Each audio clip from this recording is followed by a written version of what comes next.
अस्सलाम वालेकुम बच्चों and welcome to Alham dynamic world.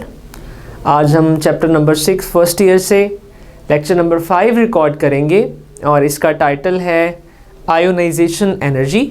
आज का हमारा टॉपिक देखिए जी, आयोनाइजेशन एनर्जी को स्टडी करने से पहले आपको एक एटम कंसीडर करना है जो आइसोलेटेड है और गैशियस है, किसी दूसरे एटम के साथ बॉन्डेड नहीं है, अकेला है, गैशियस स्टेट में मौजूद है।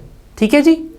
और आपने करना क्या है कि उस एटम के आउटर मोस्ट शेल से एक इलेक्ट्रॉन को रिमूव करना है। इसको एक डायग्राम से ज़रा समझ लेते हैं। इमेजिन करें आपके पास ये एक एटम है, ये इसका न्यूक्लियस है और आपने इसके आखिरी शेल से एक इलेक्ट्रॉन निकालना है।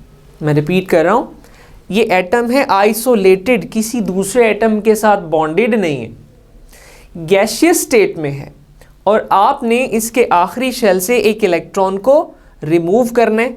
न्यूक्लियस ने इस इलेक्ट्रॉन को पकड़ा हुआ है, आपने इसको निकालना है, तो डेफिनेटली उस अट्रैक्शन को ओवरकम करने के लिए आपको एनर्जी देनी पड़ेगी। तो जो मिनिमम एनर्जी आपको देनी पड़ेगी इस इलेक्ट्रॉन को यहाँ से निकालने के लिए, उसको हम कहेंगे फर्स्ट आयोनाइजेशन एनर्जी या simply ionization energy. Ionization energy क्या है? एक आइसोलेटेड गैशियस एटम के आखिरी शेल से एक इलेक्ट्रॉन को निकालने के लिए जो एनर्जी हमें रिक्वायर्ड है बेटा, उसे हम कह देते हैं आयोनाइजेशन एनर्जी। याद रखने की बात यह है कि एटम जब आइसोलेटेड होता है तो उसको कोई दूसरा एटम अट्रैक्ट नहीं कर रहा। ठीक है। अब ये कितनी देर तक इस एटॉमिक फॉर्म में रह सकता है, ये डिसाइड करेगी इसकी आयोनाइजेशन एनर्जी। आप कह सकते हैं कि एक एटम की जो स्टेबिलिटी है उसका अंदाज़ा लगाया जा सकता है from the value of its first ionization energy. अगर आयोनाइजेशन एनर्जी वैल्यू ज़्यादा है तो एटम स्टेबल है और अगर आयोनाइजेशन एनर्जी वैल्यू कम है तो एटम जो है वो अनस्टेबल है।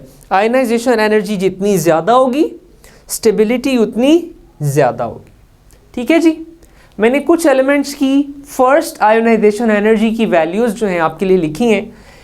जैसे कि लिथियम है, लिथियम एटम के आखिरी शेल से एक इलेक्ट्रॉन निकालने के लिए एनर्जी आपको चाहिए 520 kilojoule per mole. Whereas sodium atom के आखिरी शेल से एक इलेक्ट्रॉन निकालने के लिए एनर्जी जो रिक्वायर्ड है दैट इज़ 496 किलो जूल। यहाँ पे अगर मैं आपसे ये पूछ लूँ कि इन दोनों में से ज़्यादा स्टेबल एटम कौन है, तो कौन है जी? जिसकी आयोनाइजेशन एनर्जी वैल्यू ज़्यादा है, यानी लिथियम ज़्यादा स्टेबल है। और आप जानते हैं कि स्टेबिलिटी रिएक्टिविटी के इन्वर्सली प्रोपोर्शनल होती है। तो इन दोनों में से ज़्यादा रिएक्टिव कौन होगा? जिसकी आयोनाइजेशन एनर्जी वैल्यू कम होगी। स्टेबल कौन है? जिसकी आयोनाइजेशन एनर्जी वैल्यू ज़्यादा है। और रिएक्टिव कौन है?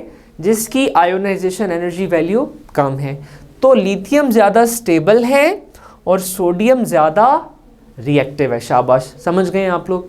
अब आगे बढ़ते हैं और ये देखते हैं कि पीरियोडिक टेबल में आयोनाइजेशन एनर्जी का ट्रेंड क्या है, यानी अलोंग द पीरियड और अक्रॉस अ ग्रुप ये किस तरह से चेंज होती है।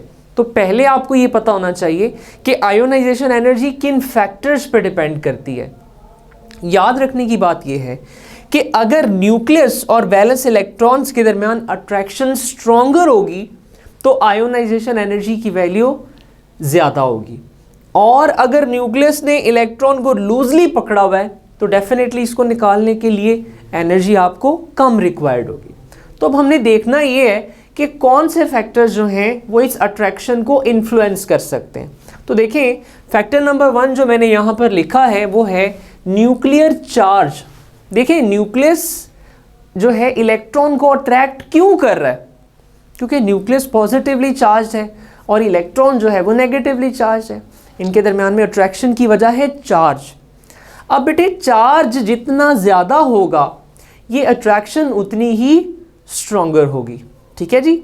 इसका मतलब ये हुआ कि अगर चार्ज बढ़ेगा तो आयोनाइजेशन एनर्जी वैल्यू भी बढ़ेगी। बस आप अंडरस्टैंडिंग के लिए ये समझ सकते हो कि चार्ज अगर ज़्यादा है तो आयोनाइजेशन एनर्जी भी क्या होनी चाहिए? ज़्यादा होनी चाहिए, नंबर 1। लेकिन ये अकेला फैक्टर नहीं होगा जो आयोनाइजेशन एनर्जी वैल्यू का तयन करेगा। बहरहाल अगर चार्ज, खाली चार्ज के लिहाज से देखें तो चार्ज जितना ज़्यादा होगा आयोनाइजेशन एनर्जी वैल्यू उतनी ज़्यादा होगी। आगे बढ़ते हैं तो बेटा दूसरा फैक्टर है शील्डिंग इफेक्ट। आप जानते हैं कि इनर इलेक्ट्रॉन जो हैं वो न्यूक्लियस की फोर्स को बाहर तक इतना स्ट्रांगली पहुंचने नहीं देते हैं।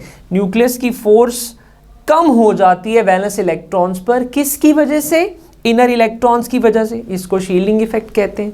शील्डिंग जितनी ज़्यादा होगी न्यूक्लियस और वैलेंस इलेक्ट्रॉन्स के दरमियान में अट्रैक्शन उतनी कम हो जाएगी। ठीक है जी, शील्डिंग जितनी ज़्यादा होगी अट्रैक्शन न्यूक्लियस और वैलेंस इलेक्ट्रॉन्स की उतनी कम हो जाएगी और इलेक्ट्रॉन को निकालना आसान हो जाएगा, यानी कम एनर्जी से भी इलेक्ट्रॉन निकल जाएगा। आप कह सकते हो कि अगर शील्डिंग इफेक्ट ज़्यादा होगा तो आयोनाइजेशन एनर्जी क्या होनी चाहिए?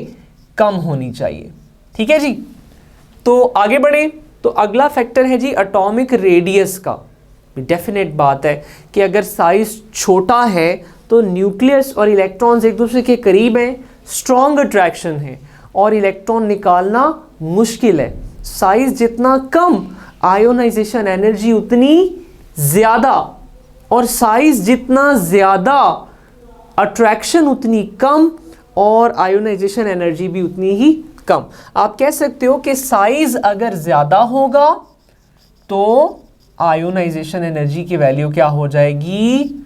शाबाश बोलो, कम हो जाएगी। ठीक है जी, ये दोनों इनवर्सली रिलेटेड आप समझ सकते हैं। ठीक है जी, आगे बढ़े तो अगला फैक्टर है नेचर ऑफ ऑर्बिटल। बेटा इसकी कोई वजाहत बुक में इसकी डिटेल डिस्कस नहीं है, ये डिटेल आपको हायर क्लासेस में पता चलेगी। इसको पेनिट्रेशन इफेक्ट भी कहते हैं ऑर्बिटल का, लेकिन इसकी डिस्कशन यहाँ पर नहीं की गई है। चलिए आगे बढ़ते हैं और आगे बात करते हैं कि पीरियोडिक टेबल में एक ग्रुप में आयोनाइजेशन एनर्जी किस तरह चेंज होती है और एक पीरियड में किस तरह से आयोनाइजेशन एनर्जी वैल्यूज जो हैं वो चेंज होती हैं। तो फर्स्ट ऑफ ऑल एक ग्रुप में बेटा जब आप ऊपर से नीचे आ रहे हो तो आप क्या देखते हो कि हर एलिमेंट के अंदर, हर सक्सेसिव एलिमेंट के अंदर जो दूसरा एलिमेंट होता है ग्रुप का, उसमें शेल्स की तादाद क्या हो जाती है? ज़्यादा हो जाती है। शेल्स की तादाद में इजाफा हो जाता है। ठीक है, शेल की तादाद में इजाफा होने से वैलेंस इलेक्ट्रॉन्स और न्यूक्लियस के दरमियान डिस्टेंस बढ़ रहा है और डिस्टेंस बढ़ने से आपको पता है अट्रैक्शन क्या हो जाती है? कम हो जाती है। फोर्स ऑफ अट्रैक्शन जो होती है that is inversely related to the square of distance between the charges, क्योंकि ऊपर से नीचे आते हुए न्यूक्लियस और वैलेंस इलेक्ट्रॉन्स के दरमियान का डिस्टेंस बढ़ रहा है तो उनके दरमियान की अट्रैक्शन क्या हो जाएगी? कम हो जाएगी बेटा। और अट्रैक्शन कम होगी तो इलेक्ट्रॉन निकालना आसान हो जाएगा, कम एनर्जी से इलेक्ट्रॉन निकल जाएगा। ठीक है, ऊपर से नीचे आते हुए शेल्स की तादाद में क्या होता है? इजाफा होता है, नंबर 1। नंबर 2 बेटा शील्डिंग इफेक्ट। जाहिर है जब शेल्स बढ़ेंगे तो इनर शेल में इलेक्ट्रॉन्स की तादाद बढ़ेगी और इनर इलेक्ट्रॉन्स क्या क्रिएट करते हैं? शील्डिंग क्रिएट करते हैं। तो जैसे जैसे इनर इलेक्ट्रॉन्स का शील्डिंग इफेक्ट बढ़ेगा तो न्यूक्लियस और वैलेंस इलेक्ट्रॉन्स के दरमियान अट्रैक्शन कम हो जाएगी, इलेक्ट्रॉन निकालना आसान हो जाएगा। तो हमने देखा कि ऊपर से नीचे आते हुए शेल्स भी बढ़ रहे हैं, शील्डिंग इफेक्ट भी बढ़ रहा है। ठीक है, और एटॉमिक रेडियस भी बढ़ता है, जिससे क्या होता है? न्यूक्लियस और वैलेंस इलेक्ट्रॉन्स के दरमियान का डिस्टेंस बढ़ता है। बेटा डिस्टेंस बढ़ने से अट्रैक्शन कम हो जाती है। अब ये तीनों फैक्टर्स जो हैं वो डिटर्मिन कर रहे हैं, ये सजेस्ट कर रहे हैं कि ऊपर से नीचे आते हुए न्यूक्लियस और वैलेंस इलेक्ट्रॉन्स के दरमियान में जो अट्रैक्शन है वो कम हो रही है। ठीक है, साइज बढ़ गया है, डिस्टेंस बढ़ गया है, शेल्स बढ़ने की वजह से डिस्टेंस बढ़ गया है और शील्डिंग इफेक्ट की वजह से भी अट्रैक्शन क्या हो गई है? कम हो गई है। क्योंकि अट्रैक्शन कम हो रही है ऊपर से नीचे आते हुए तो फिर क्या होगा? इलेक्ट्रॉन निकालना क्या हो जाएगा? आसान हो जाएगा। ऊपर से नीचे आते हुए आयोनाइजेशन एनर्जी की वैल्यू में क्या आएगी? कमी आएगी। ठीक है जी। एक ग्रुप में ऊपर से नीचे आते हुए आयनाइजेशन एनर्जी की वैल्यू डिक्रीज करती है। और फैक्टर्स क्या हैं? ये 3 फैक्टर्स हमने डिसाइड कर लिए। आगे बढ़ते हैं और देखते हैं कि पीरियोडिक टेबल में across a period moving from left to right size कैसे चेंज होता है। देखिए जी, बात ये है कि जब आप लेफ्ट से राइट जा रहे हैं पीरियोडिक टेबल में एक पीरियड में, तो क्या होता है? न्यूक्लियर चार्ज में क्या हो रहा है? इजाफा। लिथियम 3 है तो बेरिलियम 4 है, बोरॉन 5 है। लेफ्ट टू राइट जाते हुए न्यूक्लियर चार्ज में इजाफा हो, ठीक है जी। शीलिंग इफेक्ट, एक पीरियड में लेफ्ट टू राइट जाते हुए इनर इलेक्ट्रॉन्स की तादाद चेंज नहीं होती नॉर्मल पीरियड्स के अलोंग।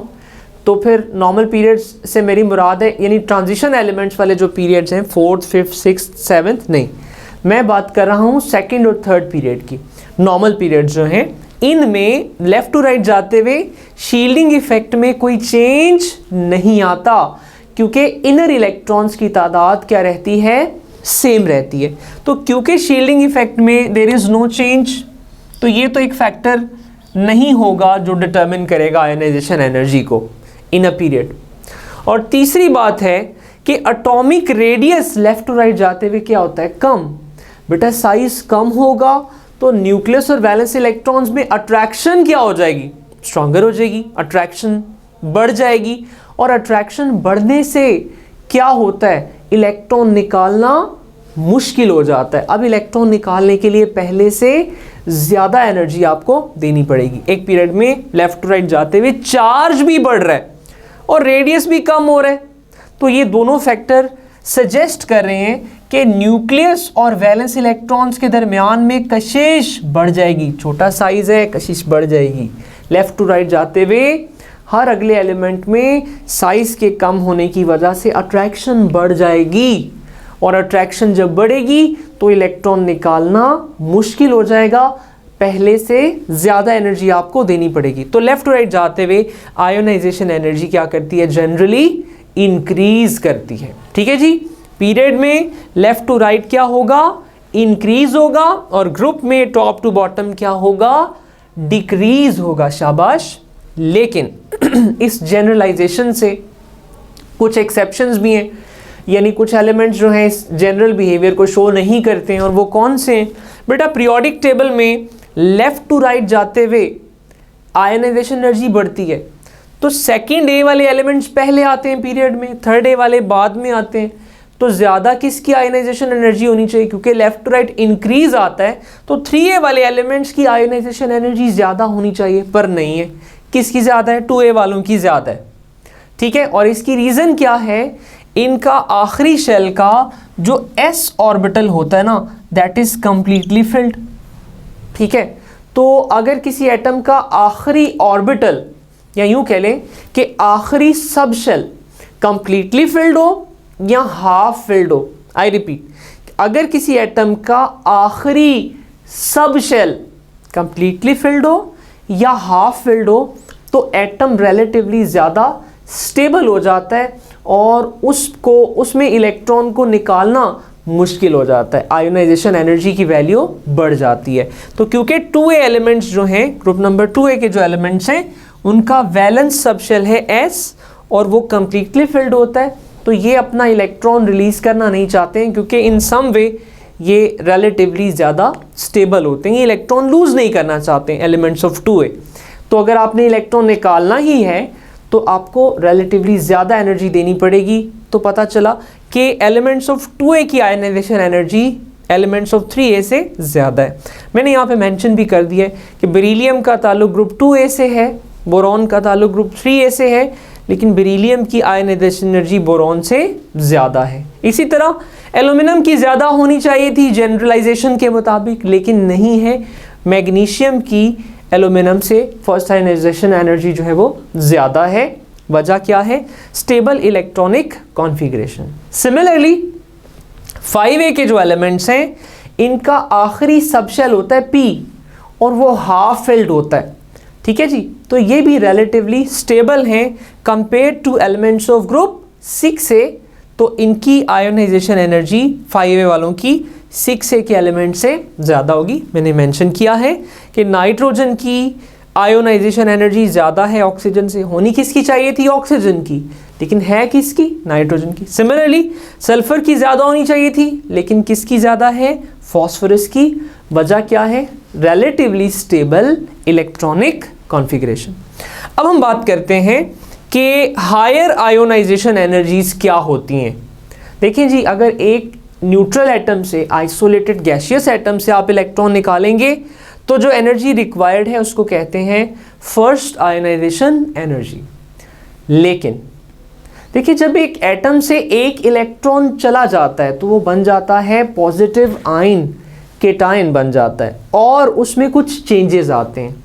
वो चेंजेस क्या हैं बेटा? एक इलेक्ट्रॉन के जाने से जो आयन बनता है पॉजिटिव आयन, उसका साइज पेरेंट एटम से छोटा होता है। हमने कल के लेक्चर में देखा केटायन का साइज छोटा हो जाता है पेरेंट एटम की निस्बत, राइट?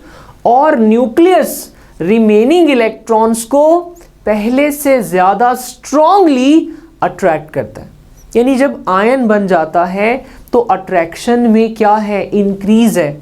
अब दूसरा इलेक्ट्रॉन निकालना क्या हो गया है?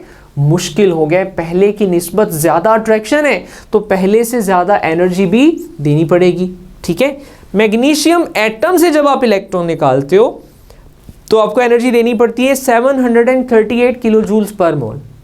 लेकिन जब ये आयन बन जाता है तो बेटा आयन से एक और इलेक्ट्रॉन निकालने के लिए आपको एनर्जी देनी पड़ती है 1450 किलो जूल पर मोल। यानी सेकेंड आयोनाइजेशन एनर्जी की value is much higher than first ionization energy. वजह मैंने बताई है, ये वजह है कि साइज डिक्रीज हो जाता है और न्यूक्लियस रिमेनिंग इलेक्ट्रॉन्स को ज़्यादा स्ट्रांगली अट्रैक्ट करता है। इस वजह से सेकेंड आयोनाइजेशन एनर्जी फर्स्ट से ज़्यादा होती है। सिमिलरली अगर मैं पूछूं कि थर्ड आयोनाइजेशन एनर्जी सेकेंड से ज़्यादा होगी या कम होगी, तो डेफिनेटली जब दो इलेक्ट्रॉन चले गए, साइज और छोटा हो गया, अट्रैक्शन और बढ़ गई है, तो अब इलेक्ट्रॉन निकालना और भी मुश्किल हो जाएगा। यानी हायर आयोनाइजेशन एनर्जीज लोअर से उनकी वैल्यू क्या होती है? ज़्यादा होती है।